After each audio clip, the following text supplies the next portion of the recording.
Ada Tuhan dalam sosok energi. Mas, sumber energi itu adalah Allah Subhanahu wa Ta'ala. Sumber energi. Ya, kita bisa hidup karena ada energi di dalamnya. Termasuk juga jiwa kita. Itu betul. Jadi Allah itu satu, ini ngalir ke semuanya. Ke dalam diri kita juga. Kayak gitu. Kita bisa merasakan energi, ya karena kita diberikan energi juga dari Allah Subhanahu wa Ta'ala. Makanya Allah itu adalah Sang Pencipta, bukan? Iya. Itu betul. Sebenarnya satu ranah, cuma berbeda-beda aja nyebutnya kayak gitu. Dan apa yang kita rasakan dalam diri ini kan ada 3 ya Mas ya. Iya. Pertama adalah diri fisik, Benar. kedua adalah pikiran, ketiga adalah jiwa. Ya, jiwa kita. Jadi ini harus selaras. Kalau misalnya pikiran kita bilang, ya udah deh, mau gimana gitu. Tapi di dalam fisik kita kayak apa ya? Oh, jangan yang itu deh, yang paling dekat contohnya. Pikiran kita bilang kita jelek. Tapi fisik kita cantik. Misalnya, kita selalu bilang aku jelek. Tapi sebenarnya fisik kita cantik. Dan jiwa kita sebenarnya bagus. Tapi karena pikiran kita selalu bilang kita jelek gitu. Ini akan mempengaruhi fisik kita. Lama-kelamaan dia juga akan mempengaruhi jiwa kita. Kayak gitu. Energinya kembali lagi jadi selaras.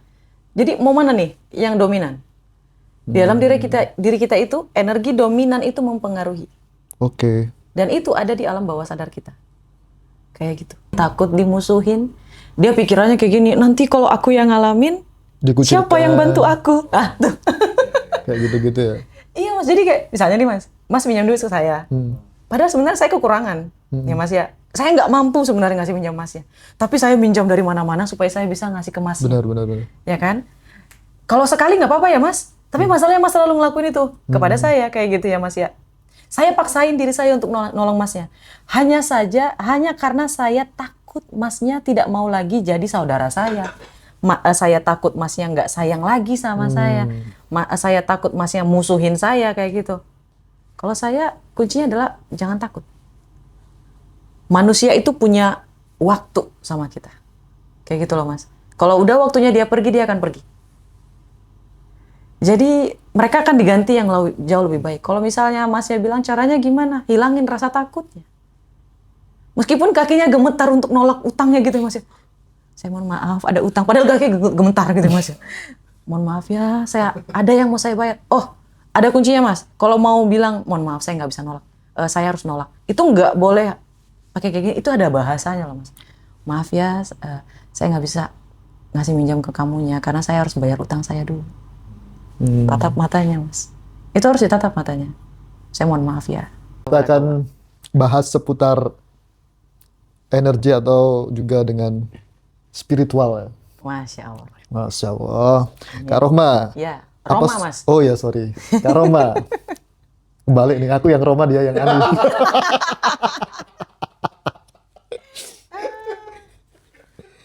Kak Roma, apa sebenarnya yang dimaksud dengan energi dalam diri manusia? Apakah sekedar metafora psikologis atau ada realitas yang benar-benar bisa dirasakan dan dilihat seperti itu? Menurut Kak Roma Energi itu bisa dirasakan, bisa dilihat Mas. Oke. Energi itu pengertiannya sendiri adalah emosi yang kondisi emosi yang aktif di dalam diri seseorang. Kayak gitu. Di dalamnya itu ada perasaan, tindakan, pikiran, dan fokus. Yes. Ini akan mengeluarkan energi.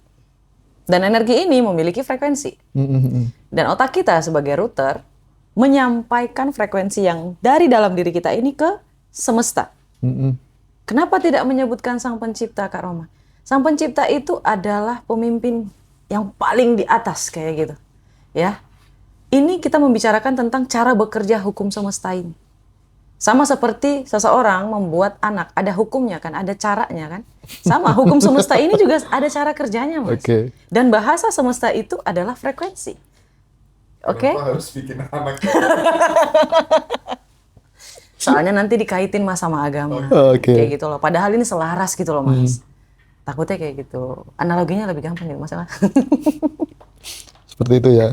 Oke. Lalu apa pandangan Mbak Roma terkait energi sebagai kesadaran hidup? Oke, energi itu adalah kesadaran hidup. Menarik, saya jadi menarik ya Mas. Iya, Betul itu. harus menarik kan? Iya betul. Itu betul, energi itu adalah kesadaran hidup. Jelas. Karena energi ini berasal dari emosi yang aktif dalam diri kita. Kalau kita tidak sadar, emosi yang akan mengendalikan kita. Bukan kita yang mengendalikan emosi kita. Jadi kalau kamu mau main di ranah frekuensi dan menjadi pemenang, ya harus mengerti bagaimana cara hukum semesta ini bekerja. Dan untuk bisa menjadi pemain yang bisa mengikuti alur hukum semesta, kamu harus sadar tentang energi yang kamu miliki di dalam diri kamu. Ya gitu Mas. Oke. Makanya disebut sebagai kesadaran. Itu betul. Saya setuju Mas. Tos dulu. Tapi kalau misalnya kita ingin menjaga energi kita supaya bagus itu dipengaruhi sama makanan dan lain-lain nggak sih kira-kira? Ngaruh Mas. Banget. Ini kopi saya udah nggak pernah lagi pakai gula. Iya. Gula itu akan memberikan terlalu banyak endorfin. Terlalu banyak endorfin di dalam diri kita, kita jadi kurang waspada. Kurang waspada membuat otak kita tidak berpikir lebih rasional. Kayak gitu. Terlalu banyak gula akan... Bodoh. Bukan bodoh, Mas. Tapi iya sih. Tapi tadi katanya temenku, ngapain pakai gula, bikin bodoh, jangan gitu. Iya, betul. Mungkin dalam perspektifnya itu tidak rasional jadi bodoh, gitu Mas. Ya Mas ya, betul. Itu saya setuju sama kata-kata Mas ya. Itu betul. Mungkin lebih paham mereka kalau saya bilang bodoh. Bikin cepet tua nggak sih? Ah, betul. Betul lagi. Itu ya setuju Mas. Makanya saya belajar dari sekretaris saya sih. Sekretaris saya selalu bilang, Roma kalau mau awet muda pakai air putih. Selalu, always. Kayak gitu Mas. Bagus. Kan ciptaan Allah gitu. Ya ciptaan manusia, ciptaan Allah lah yang pilih. Rokok bagus dong berarti, tembakau ya? Enggak Mas, kan ciptaan manusia. Tembakau ciptaan Allah. Harusnya makannya cengkeh dong. Kan tembakaunya udah diolah. Iya kan? Iya. Ini Mbak Roma, dalam beberapa agama kan ada yang menafsirkan energi sebagai, misal nih, di Islam ada ruh, nafas kehidupan, di Jawa ada urip atau daya kawaru batin, di Timur juga ada chi atau prana. Lantas apa ini yang menggerak, yang daya apa yang menghidupkan energi tersebut? Apakah daya yang bersifat yang bisa diilmiahkan atau dilogikakan, atau memang ada Tuhan dalam sosok energi itu sendiri? Ada Tuhan dalam sosok energi. Mas, sumber energi itu adalah Allah Subhanahu wa Ta'ala. Sumber energi. Iya, kita bisa hidup karena ada energi di dalamnya.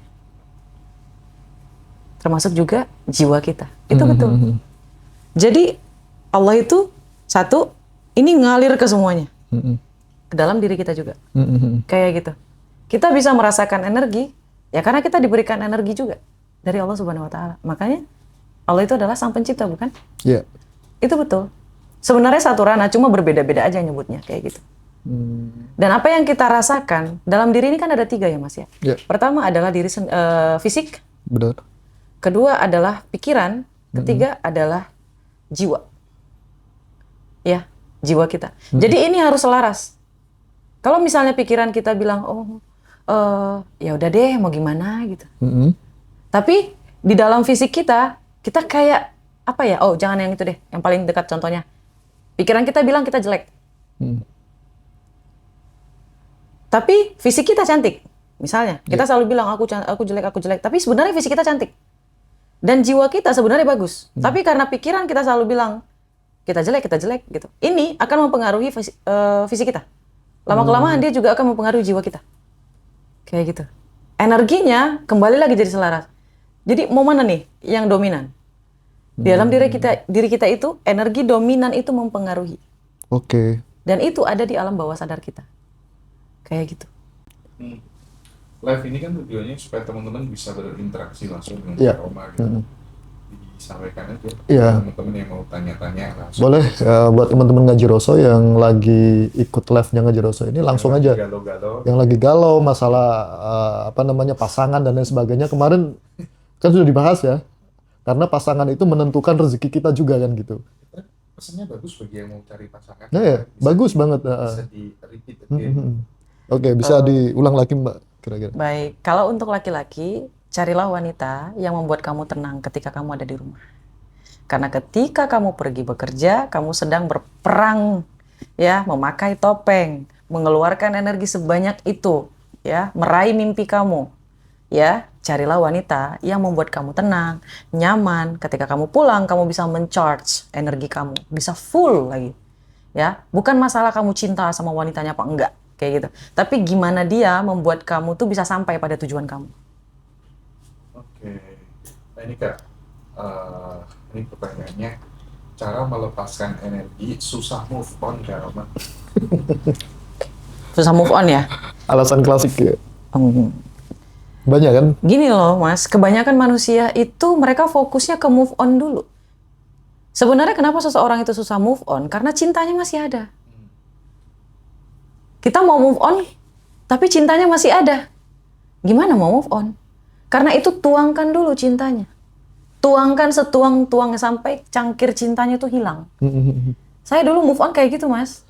Cangkir cintanya hilang? Iya, sampai semua isi dari cangkir cinta yang saya miliki untuk orang tersebut itu hilang, habis saya buang semua. Pecahkan saja cangkirnya. Nggak bisa Mas. Nggak bisa? Nanti Mas luka tangannya, luka kakinya. Pisahin aja, habis itu udah letakin, move on. Oh gitu? Alamin total aja rasa sedihnya, rasa itunya. Yes, nikmatin aja gitu loh Mas. Kasih aja perhatian kita, apa gimana. Mau chat aja, mau dibalas bodo amat. Nggak dibalas nggak apa-apa. Menikmati penderitaan. Yes, sampai kita terbiasa. Oh, ya udah, langsung. Karena semakin ditentang, semakin ditakutin, dia semakin datang gitu loh Mas. Itu berlaku untuk masalah apa aja ya Kak Roma? Apa aja. Apa aja. Bahkan hutang gitu. iya, bahkan hutang juga kayak gitu. Lalu apa bedanya menikmati penderitaan dengan cuek? Mas. Itu hal yang sama atau dua hal yang berbeda? Mas, kalau cuek itu 50% dia masih bersedih hati. Tapi kalau menikmati itu, oh ya udah makanya kayak gini dulu, mungkin aku diet. Berpikirnya kayak gitu Mas. Hari ini dapatnya segini, oh mungkin besok lebih banyak. Berpikirnya kayak gitu terus. Sampai kita benar-benar bertemu hal yang kita mau. Ini bukan berpura-pura ya Mas ya, karena di dalamnya ada ikhlas. Kebanyakan orang bilang, kan itu munafik namanya Kak, berpura-pura bahagia. Enggak. Berpura-pura bahagia diiringi dengan rasa ikhlas, bersyukur, itu tidak akan berpura-pura bahagia. Itu dalam ilmu kesadaran, kalau di Zen dan lain sebagainya, kita menjadi langit yang tidak pernah terpengaruh oleh cuaca, mendung. Betul, Itu Mas. kan yang, tapi butuh latihan, lagi-lagi butuh latihan. Iya. Ini ada akun Kak Roma, dari Mbak Wanti. Gimana sih Kak Roma caranya ngatasi kakak ipar yang suka mintain uang ke suami? Yang mintanya itu tanpa sepengetahuan aku Kak. Biasanya kalau uangnya masih kurang jadi masalah. Ini jatuhnya ke energi orang lain nggak sih Mas jatuhnya? Soalnya kan suaminya. Jadi kayak gini, kita tidak bisa merubah orang lain. Kita cuma bisa mempengaruhi. Kalau sedari awal suami kita sudah menjadi tempat atau wadah uang orang lain, ini akan sulit nanti di pernikahan. Ya. Gimana cara ngatasinya? Kita bisa ngobrol dulu sama suami ya Mas ya. Harus ngomongin dulu. Semuanya harus komunikasi. Karena kalau nggak tegas, itu akan terulang lagi. Kalau perlu didatengin kakak iparnya, suaminya, ngobrol tuh. Ini ekstrim banget Kak Roma. Iya. Nggak ada jalan lain selain itu. Karena percuma Mas, makin dipikirin, makin stres, makin ini. Lebih baik nggak cakapan sekalian. Daripada harus kita nanggung beban, itu bikin umur kita makin tua, OVT, garis wajah, segala macam, uban nambah gitu. Mending langsung didatengin kayak gitu loh Mas. Saya kemarin beberapa minggu terakhir ini ada nih yang suka sama saya nih Mas, misalnya Mas ya. Saya nggak suka sama dia, saya langsung bilang. Beneran juga nggak apa-apa? Iya, saya langsung bilang, mohon maaf saya nggak suka gitu. Apa nggak ada kesempatan Kak Roma? Mohon maaf nggak bisa. Bentar. Kayak gitu. Ini nih menarik nih. Iya. Kadang kan kita tuh nggak enakan gitu ya. Jangankan nolak orang gitu ya. Iya. Kadang dipinjemin uang, itu aja kita nggak enakan, apalagi kalau itu keluarga. Tapi gara-gara nggak enakan itu, pada akhirnya kita sendiri yang berantakan gitu. Betul, Mas. Nah, transformasi prinsip apa yang bikin dirimu jadi kayak semacam tanpa beban? Mohon maaf, saya nggak ini, gitu itu apa? Kembali lagi, Mas, rasa takut. Dia takut tidak ditemenin. Dia takut dimusuhin. Dia pikirannya kayak gini, nanti kalau aku yang ngalamin, Dikucilkan. siapa yang bantu aku? Tuh. Kayak gitu-gitu ya. Iya, Mas, jadi kayak misalnya nih, Mas pinjam duit ke saya. Padahal sebenarnya saya kekurangan, ya Mas ya. Saya nggak mampu sebenarnya ngasih pinjam Masnya. Tapi saya pinjam dari mana-mana supaya saya bisa ngasih ke Masnya. Benar. Ya kan? Kalau sekali nggak apa-apa ya Mas. Tapi masalahnya Mas selalu ngelakuin itu kepada saya kayak gitu ya Mas ya. Saya paksain diri saya untuk nolong Masnya. Hanya karena saya takut Masnya tidak mau lagi jadi saudara saya. Saya takut Masnya nggak sayang lagi sama saya. Saya takut Masnya musuhin saya kayak gitu. Kalau saya kuncinya adalah jangan takut. Manusia itu punya waktu sama kita. Kayak gitu loh Mas. Kalau udah waktunya dia pergi, dia akan pergi. Jadi mereka akan diganti yang jauh lebih baik. Kalau misalnya Masnya bilang caranya gimana? Hilangin rasa takutnya. Meskipun kakinya gemetar untuk nolak utangnya gitu Mas. Saya mohon maaf ada utang. Padahal kakinya gemetar gitu Mas. Mohon maaf ya, ada yang mau saya bayar. Oh, ada kuncinya Mas. Kalau mau bilang mohon maaf saya nggak bisa nolak. Saya harus nolak. Itu nggak boleh pakai kayak gini, itu ada bahasanya loh Mas. Maaf ya, saya nggak bisa ngasih minjam ke kamunya karena saya harus bayar utang saya dulu. Tatap matanya Mas. Itu harus ditatap matanya. Saya mohon maaf ya. Sorry, nggak bisa. Tadi nggak boleh gini itu maksudnya apa Mbak? Terlalu menundukkan kayak gini nggak boleh. Oh berarti body language itu juga Iya penting. penting ya? Penting, meskipun dalam hati ya Allah tolong gitu. Yang paling gampang tuh udahlah kasih aja 100.000, 200.000. Udah nggak bakal minjem lagi biasanya. Kalau 100 kali gimana Mas? Nggak tahu diri sih. Itu yang saya bilangin Mas. Kalau sekali 2 kali nggak apa-apa. Toh kita juga kan sedekah Mas. Iya. Tapi nanti di ujung penghujung kalimat ada kita bilang ya Mas ya. Ada kalimat peringatan juga di situ. Aku mohon maaf ya, ini yang terakhir. Di lain waktu aku tidak akan bisa nolongin kamu lagi. Bang, kalau pasangan hidup saya tuh selalu negatif terus ke saya gitu. Bicara tuh seenaknya gitu. Apa yang harus saya lakukan? Cerai. Tegur. Ada 3 langkah sih. Pertama, perbaiki energi kita. Karena kamu disandingkan dengan pasangan yang negatif, mohon maaf, saya minta maaf.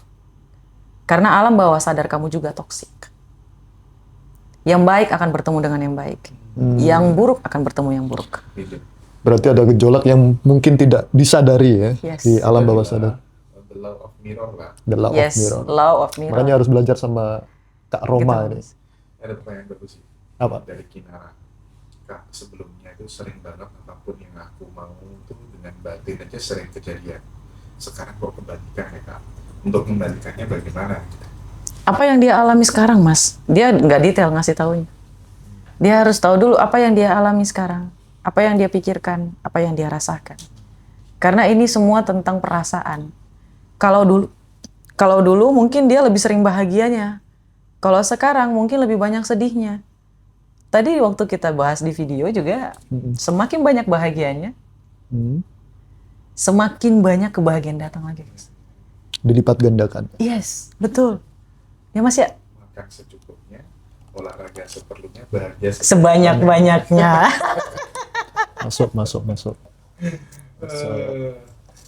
Gimana sih Kak Roma caranya biar kita tuh pikiran, tindakan, dan perasaan tuh bisa selaras gitu kan katanya? Baik, itu pertanyaannya bagus Mas. Pertama gini, percuma kamu bilang, aku pasti sukses, tapi kamu nggak yakin kamu akan sukses. Kamu takar gimana caranya kamu sukses. Oke? Dan tindakan kamu itu malas. Cara menyelarasannya gimana Kak Roma? Aku pasti sukses. Apapun kesempatan yang datang sama kamu, ikhlaskan, lakukan. Jangan perhitungan. Mau itu uang, mau itu tenaga, mau itu orang. Dan perasaan kita harus yakin. Meskipun kesulitan datang, kegagalan datang, kita tetap harus yakin. Kalau kita pasti sukses. Ini selaras kan Mas? Ada orang yang dia percaya, dia selalu bilang, aku harus positive thinking. Tapi pikirannya, utang kebayar nggak ya? Nggak ada rasa yakin gitu loh Mas. Dan tindakannya itu lebih kayak depresi gitu.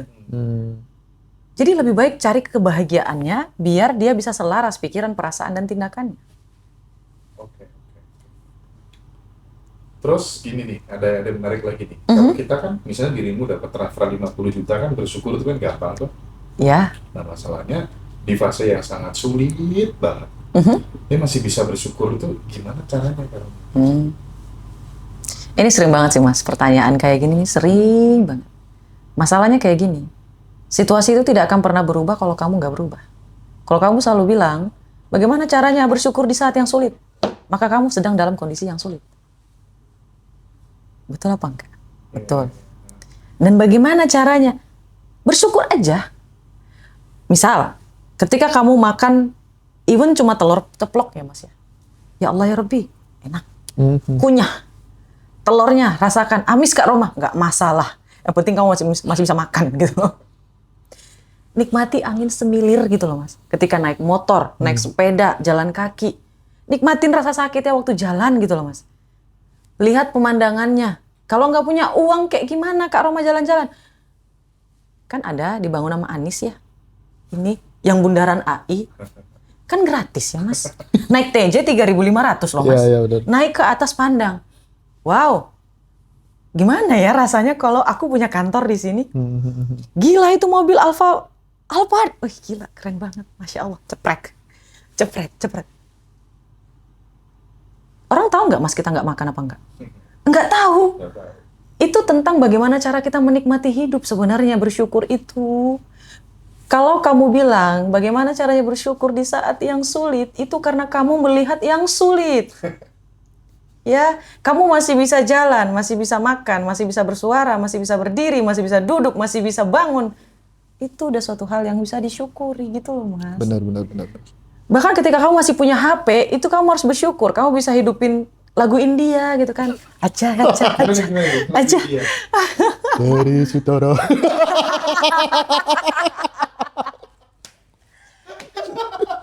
Ya. Si Kamaru. Iya. Terus sambil main video-videoan gitu. Nikmati gitu loh Mas. Ada cara simpel kan? Iya. Tapi kan utangku banyak Kak Roma. Pasti terbayar. Pasti. Ini banyakin bahagia ya teman-teman ya. Nyanyi lagu India. Kak Roma. Ya. Tak sarannya dong. Apa tuh? Cara lepas hubungan dengan suami orang gimana ya? Kok susah banget. Wih, dalam ini Kak. Ini Ani masih nonton.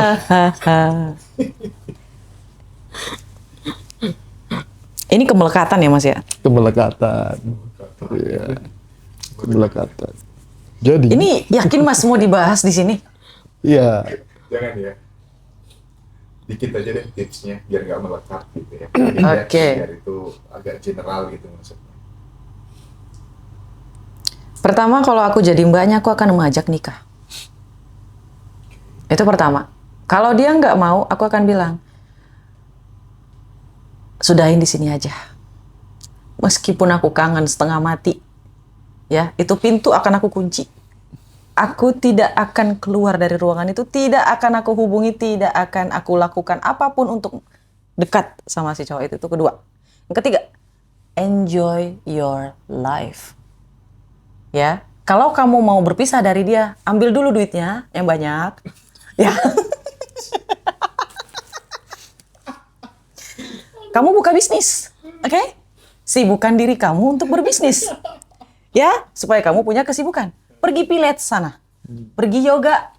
Oke? Ini statement terbaik deh kayaknya.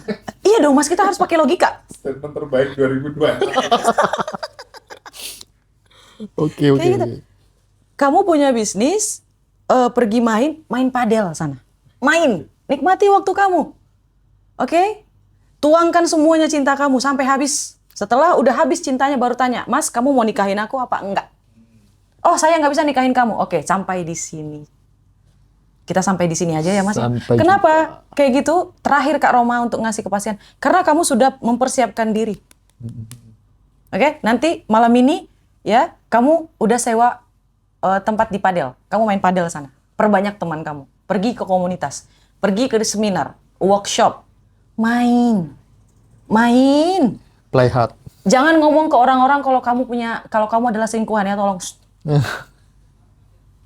Disimpan. Aib itu harus disimpan. Jangan dibongkar-bongkar, tolong.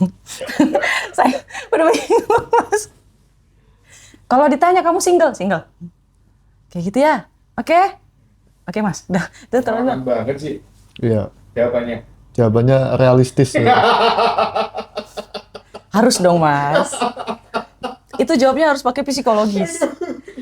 Realistis. Saya sudah mencoba dan menjalani hidup berserah dan terima kasih, enak banget ternyata hidup berserah. Iya betul, Mas. Makin banyak itu duitnya, Mas. Tidak malah. Vibes-nya keren loh Kak Roma ini. Apa rahasianya? Kok bisa pinter kayak gini, vibes-nya bagus gitu. Dengerin lagu India kan? Yes, itu betul.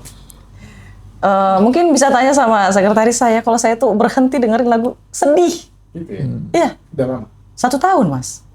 Udah nggak dengerin lagi. Iya betul ya. Udah nggak pernah. Bahkan kita tidak pernah mendengar lagi lagu yang sedih. Kalau lagu sedih, skip. Kan itu bikin tenang, Kak Roma. Allah. Tenang apa relate? Beda. Sedih habisin ya. Bahkan kita sampai joget-joget gitu loh, Mas, di dalam itu jatuhnya kan klub halal ya. Ada istilah baru. Power monitor ketua. Karena kan kita sendiri gitu loh, Mas. Beli loudspeaker sana. Musik di rumah, dalam rumah sendiri. Tapi jangan yang terlalu kencang, takut terganggu orang, ya kan? Ditaruh law of attraction-nya, punya rumah sendiri yang tidak tipis dindingnya. Jadi ketika punya loudspeaker segede gaban gitu ya, Mas ya. Kedap. Nggak diaduin ke RT. Segede gaban. Selalu takut dari jawabannya itu bagus dan menguntungkan banyak wanita. Iya. Harus dong, Mas. Harus win-win. Laki-lakinya win-win, perempuannya harus win-win juga. Kaum hawa yang banyak untung sore ini ya. Iya, alhamdulillah. Saya juga sudah 1 bulan jalanin syukur, nafas, hati saya tenang banget. Makasih ngobrol solo. Ya, persoalan sekarang kita tangan Kak Roma ya.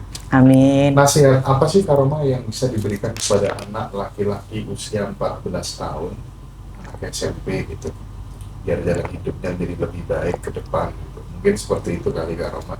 Jadi ibu ini punya anak usianya 14 tahun, masih SMP gitu. Minta nasihat ke Kak Roma gitu, biar jalan hidupnya itu keren. Usia 13-14 tahun itu lagi rebel-rebelnya, Mas. Kita sudah melalui itu ya, sudah pernah ya. Iya, Di posisi itu, di fase 14. Ya betul. Karena alam bawah sadarnya udah mulai tertutup. Jadi dia sudah tidak lagi menerima pendapat orang lain. Dia hanya tinggal mempelajari. Jadi saran saya untuk ibunya, jangan terlalu banyak menasehati. Kasih dia ruang untuk dirinya sendiri. Kasih dia ruang untuk menikmati hidupnya. Biarkan dia melakukan hobinya. Jangan ditekan terus untuk menjadi orang lain. Jangan bandingkan dia. Kalau dia punya hobi untuk main bola, silahkan. Didukung hobinya. Kita memberitahu kalau kita ada di samping dia itu dengan cara mendukung dia, hobinya, kasih target juga iya. Jadi kita memberi nasihat tapi dengan cara tidak mengajari gitu loh, Mas. Karena jadi, dia dalam rebel-rebelnya gitu loh, Mas. Lebih cenderung ke diskusi ya. Iya, betul. Kita bertanya, kamu mau apa nih? Oh, aku mau main bola sama teman aku. Ya udah didukung aja gitu loh, Mas. Oke. Kamu boleh, saya akan dukung semuanya cuman satu. Mama pengen cuman satu. Jangan main-main obat-obatan. Jangan seks bebas. Jangan berteman dengan orang-orang yang pakai narkoba atau minum-minuman keras. Udah gitu aja, simple. Jaga diri kamu baik-baik. Ini kan kalau misalnya orang tua kan selalu nasehatin ya, Mas, ya, dari A sampai Z. Tapi dengan metode yang berbeda pun itu akan melahirkan anak yang berbeda. Jadi misal saya sempat nih masa-masa SMP itu kan masa pencarian jati diri ya istilahnya. Betul. Ya. Jadi kadang orang tua itu nggak paham dengan anak yang setiap hari bersamanya. Misal nih, anak punya kecenderungan kayak mbaknya tadi bilang, hobinya menggambar nih. Tapi orang tuanya lain. Kamu nanti harus menjadi dokter. Kan egois namanya orang tua seperti itu kan. Iya, betul. Berarti dalam hal ini kan tidak bisa kita menyalahkan terus mati-matian menyalahin anak. Iya. Kan harus tahu. Nah, ini tak balik buat ibu atau orang tua yang seperti itu, pesan-pesannya apa? Stop lakuin itu. Karena jujur kalau ibunya nanya kepada saya apa yang orang tua saya lakukan, orang tua saya itu benar-benar membebaskan saya mau ngapain aja di waktu umur 13-14 tahun. Tanda kutip positif ya. Nasihatnya cuma satu, Roma jangan mengarah ke negatif. Kamu harus jaga diri kamu, udah gitu aja. Karena kemarin itu kita terapin juga ke ponakan-ponakan. Ada ponakan saya satu itu jago catur sampai tingkat provinsi itu. Luar biasa, Mas. Minimal juara 3. Kemarin terakhir lawannya itu anak SMA juara 1 juga. Masih kelas 5 kelas 5 SD. Cewek lagi. Wow, itu harus dikasih tempat loh, Mas. Nah, dan itu kan kita sebagai orang tua kan sadar. Anak ini punya talent dan ini harus kita arahkan. Karena kalau saya belajar dari teman-teman yang tinggal atau orang-orang Eropa itu sering saya bilang, mereka tidak harus anaknya menjadi atau semua hal itu bisa.